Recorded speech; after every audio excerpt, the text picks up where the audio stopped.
जब एक घर की दीवारें साजिशों का गवाह बने, जब रिश्ते शक के दायरे में आ जाएं, और जब सच छुपाने के लिए झूठ की कई परतें बिछाई जाएं, तब सवाल उठता है कि आखिर सच का साथ कौन देगा। आज हम आपको एक ऐसे ही घर की कहानी सुनाने जा रहे हैं, जहां प्यार, धोखा, राजनीति और आत्मबल की एक जबरदस्त जंग छिड़ चुकी है। कहानी की शुरुआत।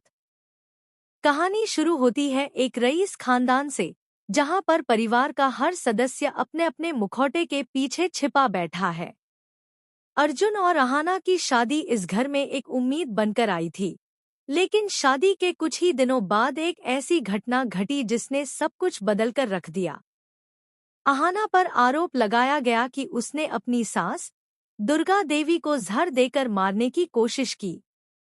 यह इल्जाम सिर्फ एक आरोप नहीं, बल्कि उसके चरित्र पर सीधा हमला था। पूरा घर दो हिस्सों में बंट गया।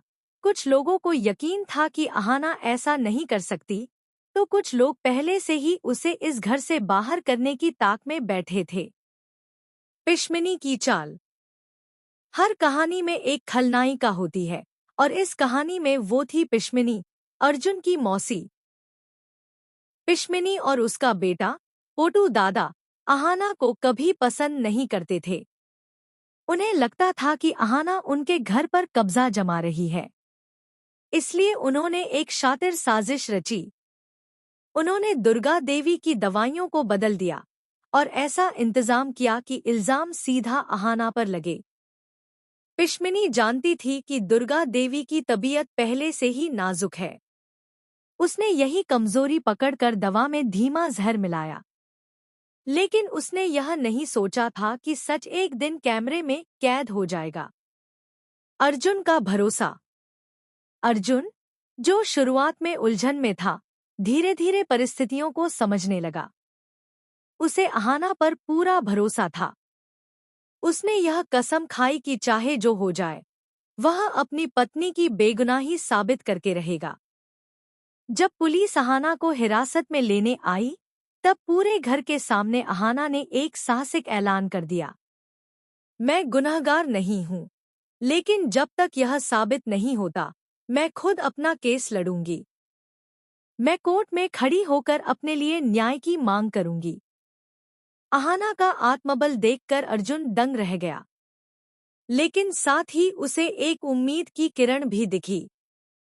सबूतों की तलाश। घर में तनाव का माहौल था। पिशमिनी को डर था कि कहीं उसकी साजिश का राज न खुल जाए। उसने फौरन वो दवाइयां घर की किचन बास्केट में फेंक दी, लेकिन नियति को कुछ और मंजूर था। अर्जुन को वही दवाइयां मिल गईं। उसने झट से पुलिस को सूचना दी। अब अर्जुन और पुलिस दोनों मिलकर सबूत जुटाने लगे। अर्जुन को अचानक याद आया कि हाल ही में घर के हॉल में सीसीटीवी कैमरे लगाए गए थे। उसी उम्मीद में वह पुलिस और अहाना को लेकर सीधा सीसीटीवी कंट्रोल रूम में गया। सच का पर्दाफाश। जैसे ही सीसीटीवी फुटेज खोली गई, सभी की सांसें थम गईं।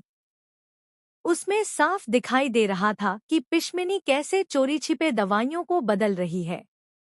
वह बार बार इधर-उधर देखती है और फिर धीरे से जहरीली दवा को दुर्गा देवी की दवाओं में मिला देती है। यह नज़ारा देखकर अर्जुन की आंखें भर आईं। उसने रिकॉर्डिंग पूरे परिवार के सामने चलवा दी। पूरे घर में सन्नाटा छा गया। और तभी दुर्गा देवी का गुस्सा फूट पड़ा। वह उठकर सीधा पिशमिनी के पास पहुंची और धप्पा, एक जोरदार थप्पड़ उसके गाल पर पड़ा। तूने मेरे साथ ये विश्वासघात किया? मैं तुझ पर भरोसा करती रही और तूने मेरे ही जीवन के साथ खिलवाड़ किया। पिशमिनी की हार। पिशमिनी के पास कोई जवाब नहीं था। उसने रोते हुए सफाई देन